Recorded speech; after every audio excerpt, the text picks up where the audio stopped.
경찰이 대형 입시 업체들과 수능 출제 교사들의 문제 거래 의혹, 사교육 카르텔과 관련해서 35명을 입건했습니다. 특히 이 가운데 2명은 수능이나 모의평가 문항을 사전에 유출했다는 의혹을 받고 있습니다. 경찰은 문제를 파는 대가로 학원이나 강사들에게 금품을 받은 전현직 교사의 규모가 수백 명에 달하고 있는 것으로 보고 있습니다. 김태원 기자입니다. 교육부가 제기한 이른바 사교육 카르텔 의혹의 핵심은 수능이나 모의평가를 출제한 적 있는 현직 교사와 대형 입시학원들 사이에 문제 거래가 있었다는 겁니다. 경찰은 지난 11일 입시학원과 빅3로 꼽히는 시대인재를 압수수색하는 등 본격적인 수사에 착수했습니다.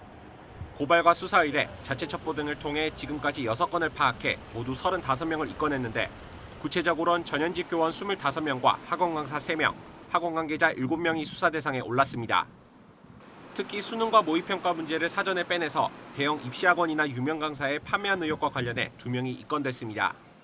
수능 1타 강사로 알려진 대형 학원 강사에게 수억 원을 받은 현직 교사 등 6명에게도 청탁금지법 위반과 업무방해 혐의가 적용됐습니다.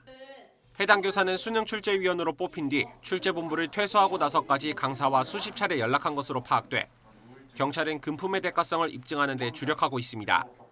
이 밖에 3년 사이 판매된 상업용 수험서 집필에 관여해놓고도 이를 숨긴 채 수능과 모의평가 출제에 참여한 현직 교사 22명도 경찰 수사를 받고 있습니다.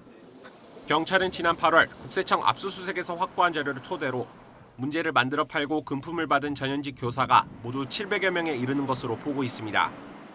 경찰은 금품의 규모와 출제 이용 경력 여부 등을 토대로 입건 여부를 결정할 방침입니다.